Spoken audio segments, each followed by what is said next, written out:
Very excited to be here to talk about a really important thing that is very much aligned with South by Southwest, digital and media innovation. Okay, thank you. That's better. There we go. Digital and media innovation discussion. So I'm here today with Chris and Warren. I'll have them introduce themselves in just a little bit. My name is Nicole Mancino. I'm the Director of Marketing at Frameplay. Frameplay does intrinsic in-game advertising that is non-disruptive to gamers, so the ads are actually intrinsic in the game. Well, you should check it out. So I wanted to talk about how some of the innovations being aligned out of South by Southwest quickly. So South by Southwest is celebrating the discovery, the undiscovered, and the evolving media landscape, which is so exciting. Obviously, as you guys know, these past 2 years have really opened up the door for innovation on so many levels. So we'll talk a little bit about how COVID has impacted innovation as well as measurement, attention, and also gaming, Web3, and metaverse. So with that, I'd like each of you to introduce yourself. We'll start with you, Nicole. How's that? I'm Lauren Thermos.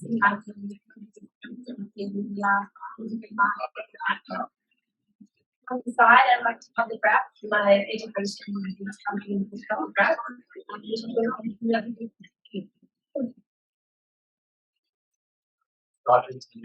Director of marketing and products at the Arizona Lottery. In my spare time, I enjoy playing music, writing, all things very soft. So let's kick it off with innovation at a glance. So Lauren, what does it mean to be innovative in digital and media? Obviously, a really big and often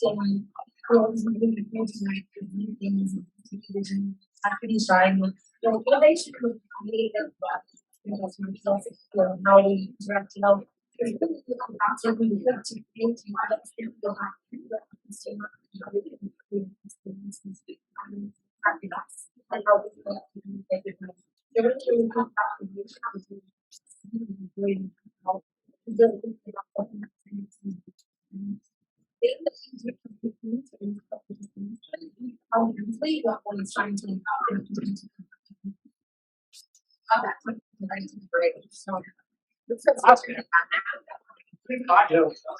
First want to chat a little bit about lottery space itself because I think there's like this topic about this.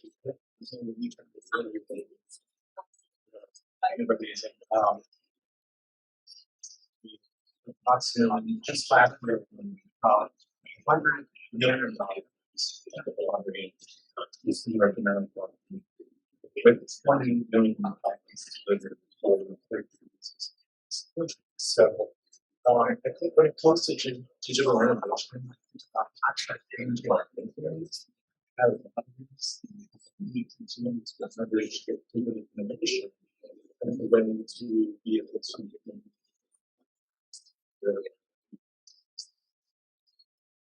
yeah, in our conversation that we had last week, you had said exactly what you just stated, that, sometimes we look at a lot of it, they don't necessarily innovation. That I'm actually really excited for you to share some of the innovative projects that you're working on.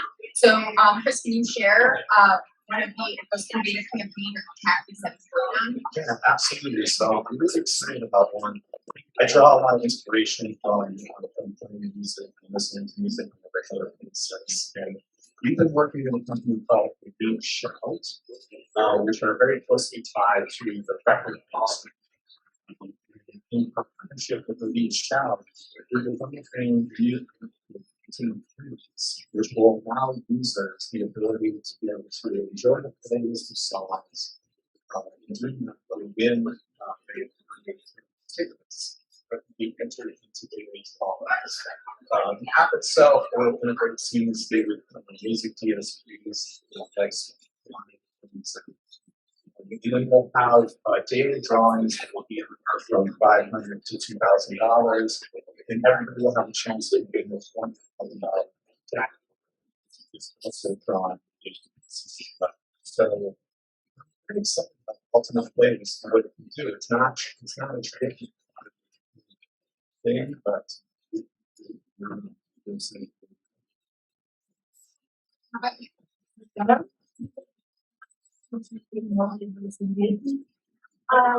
I think these are also something our people lives in the business. And actually, that's really bold, right? I think we really are about to be one in what we really intended to do. It's not great for us. And we really on that. On that, interaction. One of the things that I would say that is what we have is really going to be position and for the time with our commitment to gaming, then actually looking at that niche within our fundamental units, we did a particular journey understanding that the units powerful teams in five we have these really amazing gamers that they up on the course of the well, this is the full cash grab and get some attention as well. They really really tricky speaking of people that this is to the art. Very absolutely. That strategy on the wall, that's the whole thing. Once you have each channel, so having four colleagues on daily, people are that's actually now, taking it on TikTok. So we're really thinking about really making this information we have to use food. And looking at the I think that will dive a little bit more into gaming a little bit later, but I think that brought up an really good gaming audience, average age 34, you know, you can get to see gaming, so it's super important audience. So where do you draw on this inspiration? Where does this inspiration come from? I mean, for me, I'm a pop culture junkie, so I love music, I love movies, and I draw a lot of inspiration from ideas from consuming that kind of film. Yes. I think as an organization, we're really focused on mission out towards other people and things you think about. You really look to try to innovate outside of our and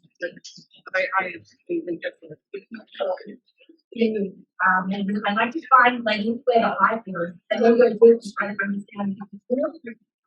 You know why? And I think like, for example, like I look at two films, I've actually made my students like how and my sibling, apples, I don't like how you the content why it's being created and I think I can itself and trying to find where these people about the iPod and said why in this cycle for really going to create really and I'm doing something about it, you're doing the right kind of outcomes. But you didn't mention your credits.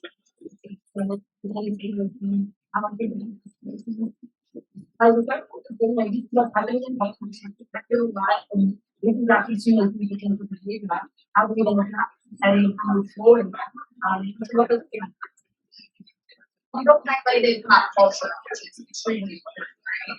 So even looking back at this marketing opportunity over the last 30 years, right? We had the rise of the internet in the 90s. We had the start of social media in the early 2000s, and then the development of mobile apps shortly after. So what new channels are you most excited to learn? Have you picked that up? I honestly think it's NFT. I think you're not thinking about NFTs, and that's not like the digital athletes, because I think for yourself and how it's concept to like the million, it really feels like the modern day way to bring people. How do you actually adapt to this kind of space for you that you change the relationship you have with consumers? You're creating, you transact. Like honestly, if you haven't already started trying to read about it, I really think it's a very interesting article, and one that's going to be useful. Well, I think for me, it's just anticipating some innovation around the business. And right now, thinking that retailers are sitting in sort of footage in our reason. And one thing just saying, how are people actually going to check out future? How is this going to look like? So, from my standpoint, until it's something new, I'm excited to see retail evolve. And I do think pandemic is sort of accelerating some of the So most definitely so Renaissance right now. So it's really fascinating to watch. So in both of your scenarios, what's needed in order to start implementing these new channels? In your case, fail. You have to do it failing and consider yourself provide cues and expectations that you can meet. How much writing do you feel? And actually go on the journey and so you're never going many of the points that no, I mean, honestly, I think, the starting point is really being more acceptance in their new platforms. I think it's, we're trying to be, we're still classified as lotteries, so, really,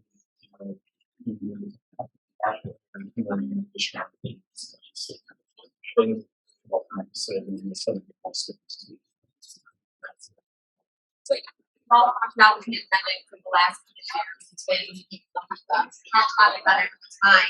I think that being at South by Southwest, we now have a really unique opportunity to speak about, what we've learned essentially since we're at the tail end now of the pandemic.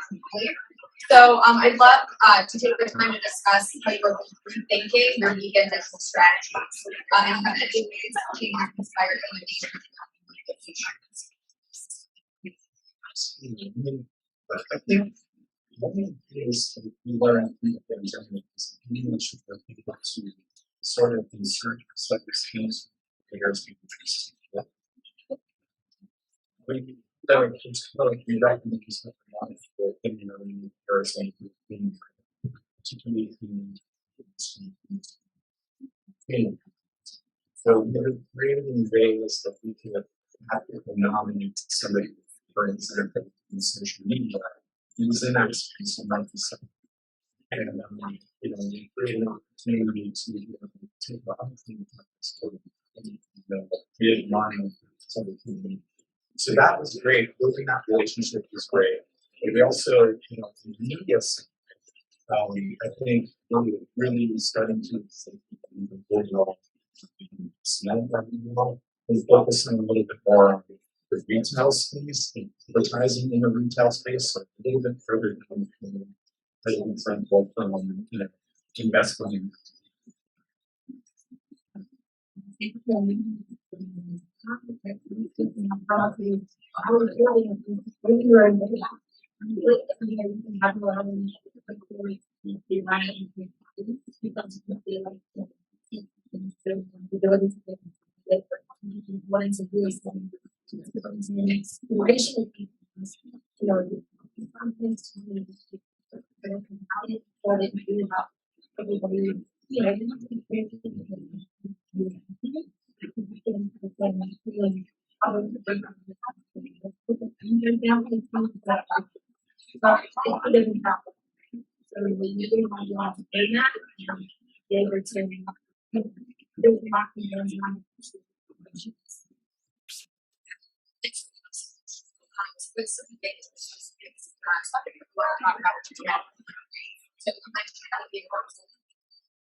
so recently, privacy and data resulted in data fragmentation. So some are referring to this as a apocalypse. You guys have heard of that, or a blackout. Like serious terms there. So how are you both preparing for this? Goes back to like analytics and making sure that we're talking to our customers, like when we call out something that how we can sign up and continue and create infrastructure and just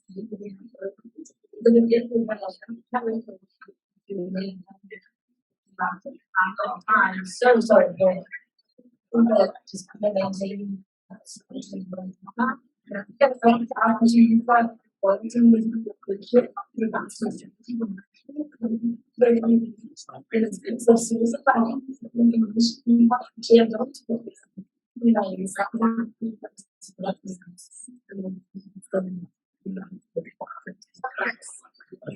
such a mean, we have about 500,000 people in our Players Club right now, and we're looking for ways to mine data from there. Also, in exchange for them giving us ideas or giving their opinions, no. So, an example of that would be, we would create a reward community. Answers, what are these marketing? It's not a great understanding what it's why through this information. So it's a little bit, um, it's like a way of we do have to understand who are committed to something. A lot of brands now, especially with more other options that are relying on cookies, IDFA, gain a lot of the types of tracks right down here. So it's extremely important to start talking about that now and making that part of the strategy because it is coming, it's already started. So, it's just really not having on top of that. I've always said when we last told us that will come back. Contextual targets about Oh my gosh, exactly. I can't emphasize that enough. It's so and contextual targeting, going back to just having good quality content that engages your audience, something that you can lean into and really enjoy and pay attention to. Absolutely. So do you think that measurement is mutually exclusive from marketing creativity or intuition? Or would it be curious your take? I mean, from our standpoint, we're very technical organization. So much different information. But there does come a point where you have to say you're in that brainstorm session, you're in that validation, let me take what we found, what I put that out, so we can create space for ourselves to think.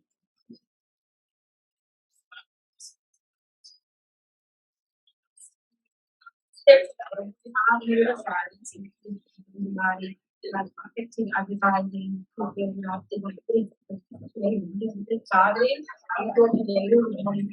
interesting thing.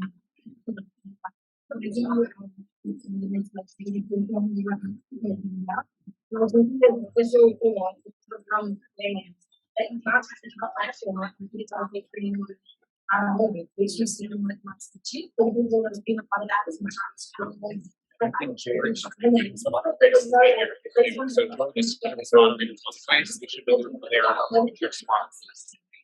So I put some about it too. We all learned to make it. There's only two steps that you have to buy, especially if it's just get them. You don't have to put them in today. You don't have to do it.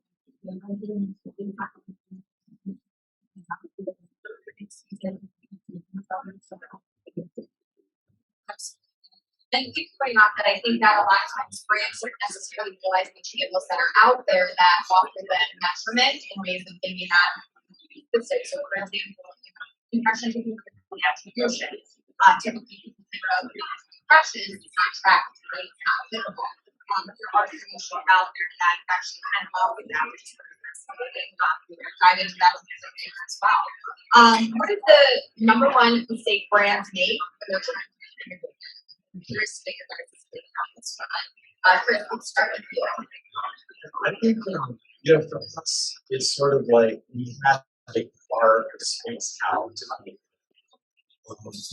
record 6 years in the arts. So we're not on many of the jurisdictions, but plus also 700 years.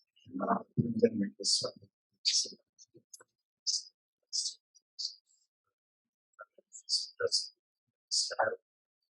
So I will say, it is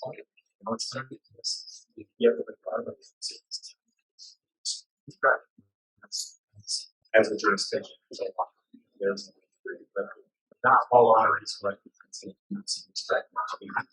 that space to be able to do it. They sort of that safety zone and change this thing doing it.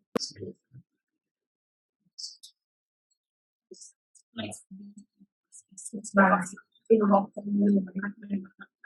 what it's so much happier. Not watch, they're literally what is more people that I think and we do run very fast, also to myself out. And when my jobs over the last 6 months, it's just like a little bit, we actually decided to work out what to do with the industry. We have to like really back to property. The sales well, you want to ask the agency to get up and talk to right. But they actually behind the street to occupying what innovation was for and how it's like being it has to be perfect. Finding what you want because you realize you have to work. So I also think that a lot of brands think that innovation has to be new, so it has to be the new shiny thing. And I think sometimes there might be hesitation to create something that's new that may not have the same type of measurement that something used to. Or sometimes innovate with old and existing channels, not necessarily because they're always evolving, right? So I think it's extremely important to also explore channels that may have been established for a long time that are offering new opportunities for brands. So I'm going to segue that question into what is your take for both of you on video gaming? And do you see video gaming as an emerging channel or a mainstream channel? Or start with you. well, it's a different game though business. So definitely I don't think the industry. I don't think it's niche. But I would say that as industry it was like not everyone wants to be able to like really wants to be able to beautiful brains actually don't like I think it's really exciting. People maybe really consider how to find different and it grows. The more people that are on board, you want to make sure that you're offering utility. I think a lot of the council,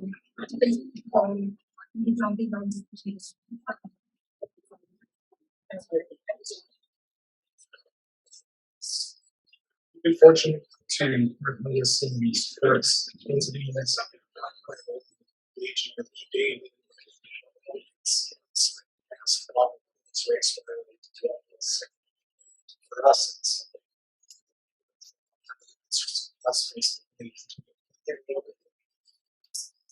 Yeah, and just to mention, so gaming's been established, it's been around for a very, very long time. 3 billion games worldwide, which is a huge significant audience. And with that, esports, as you mentioned, is an amazing opportunity to change ideas. And then even just going beyond that, target additional things like casual sports or a challenge, competition, whatever that may be, that are doing it at their time. And being visible in that space is tremendously important. So now actually into I know this is more into not too very so what is your take on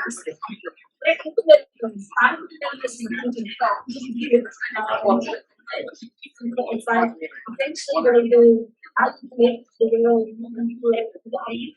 like building virtual environments like classroom it up. Not peaceful, social, and I think a little bit what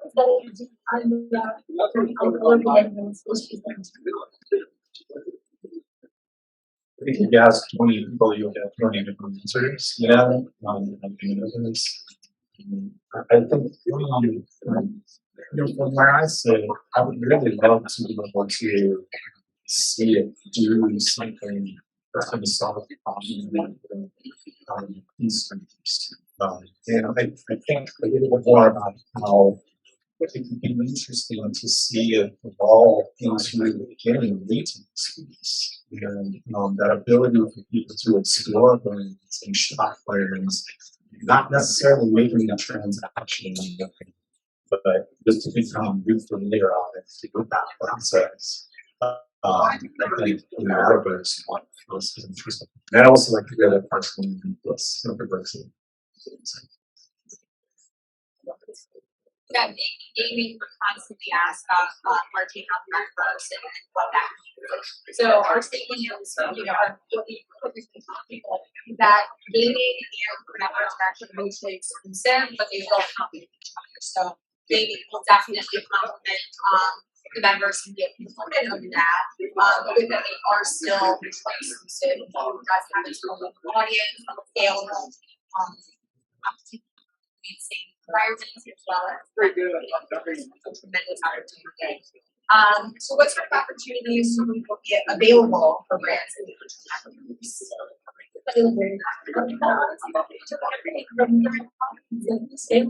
People be working, buying, shopping, creating,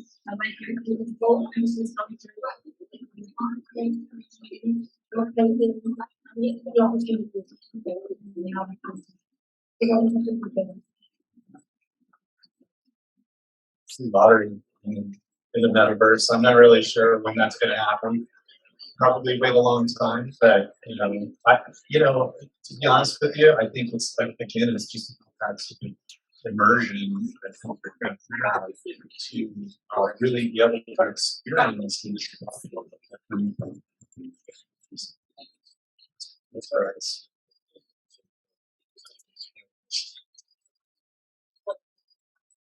spoke about a lot of different innovations between adapting to information changes, COVID, impending privacy changes, how do you sell innovation to the state? Or if I get done, if I especially in your like faith, I should be on the journey to C-suite visualize the work and I think it's really great. That's really make them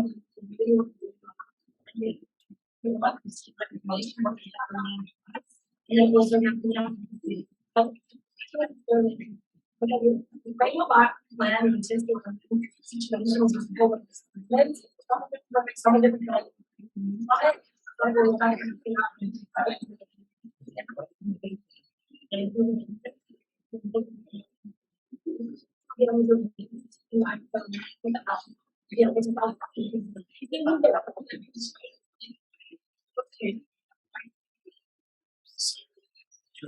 Mission, it's an overseas lottery, and it's definitely a public volunteer base. And I think where we've seen success for playing alone is in really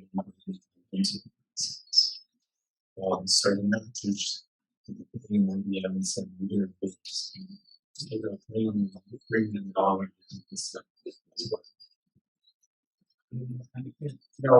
from modern standpoint, we're able to sort of find a business case to them. And determine where we can make them at. There's better.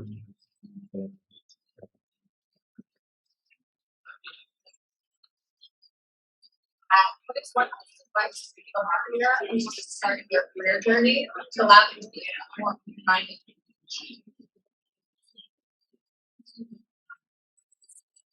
And from everything in the industry, to just saying that to create something you will work on is that you particular strength, but your passion. You hang out with other people with passion. You really learn about like following and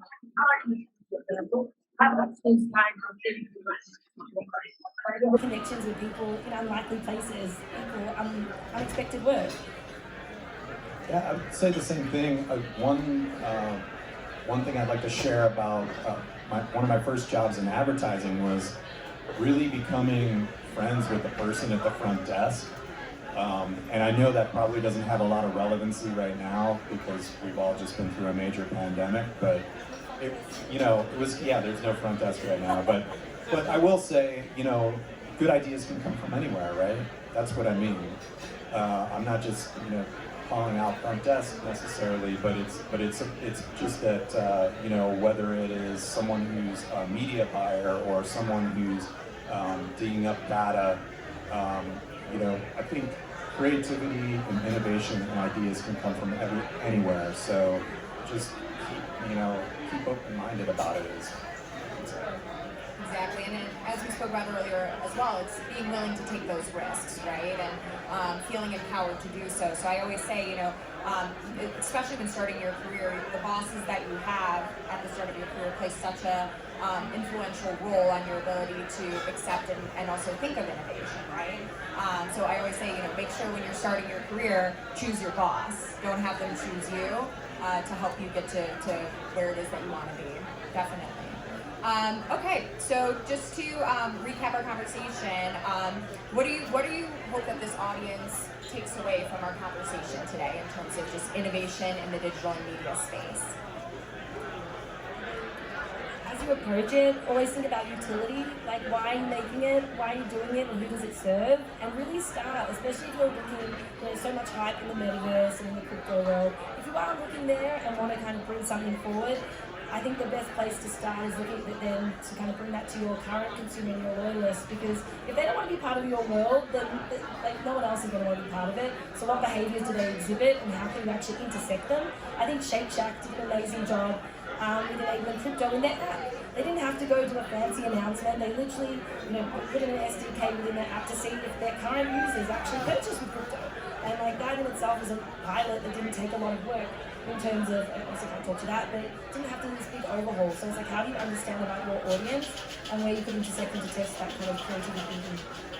I like that pragmatic sort of response. Is just how to be useful in the space where you're developing not just to innovate, but to solve a problem, and then also how does that tie back to the mission of your organization? Definitely. So before we open it up to questions, I do want to, at the request of Lauren, who came up with this great idea, just do a couple fun questions for you guys. That was an accident. So on our prep call, we were talking about, let's make this fun. I mean, I'm in gaming, video games. You're in gaming from a lottery and sweepstakes standpoint. And then you also work for, co-founded Cut the Crap. So how could we not make this fun? So I'd love to know, and I'm going to ask both of you. So Chris, we'll start with you. What's an ad that you saw that made you buy something that you didn't need? Well, I definitely don't need more records. But definitely Vinyl Me is follows me wherever I go on the internet, and they are a subscription-based service where you can get a free vinyl every month, and I love what they do, and I love all the content that comes packaged with the music that they deliver. Really good retargeting strategy. Everything, I guess. I don't really suck at, but I'm actually the ultimate cart abandoner, so I'll put everything in there and then I just don't buy anything. So I can't really think of anything. Oh my gosh, that's awesome. Okay, and then what is your favorite commercial jingle from your childhood?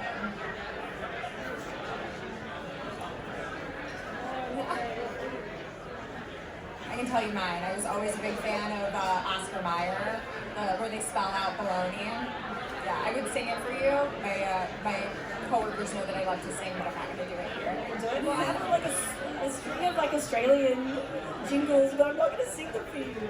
I did think of something else. But if you want them, I'll show you afterwards. They're really funny. They're from the 90s. Probably for me it'd be like Band-Aid or something like that. I don't know, it's, they're earworms for sure. Remember the Sakata ad with the rice crackers? Maybe you guys didn't have that. No, I think so, but it's a good one. Love it. Okay, and then of course, because I'm in gaming, I have to ask the question, what is your favorite video game? Definitely Mario Kart. Nintendo 64. Oh, actually, the Tony Hawk Pro Skater 2. I'm switching. That's classic. That was the best one. I'm gonna go with my son's favorite video game, which is Bendy and the Ink Machine, and we're sort of obsessed right now going down this rabbit hole with the employee handbook and everything, and figuring out different aspects of the game. I just think it's really interesting, and I love the whole stylistic aspect of it too. That's awesome. My favorite right now is probably Mini Football. It's a mobile game, so I encourage all of you guys to download it. Please do that. It's a lot of fun. So, great. Okay, so perfect timing. Let's open it up to some questions.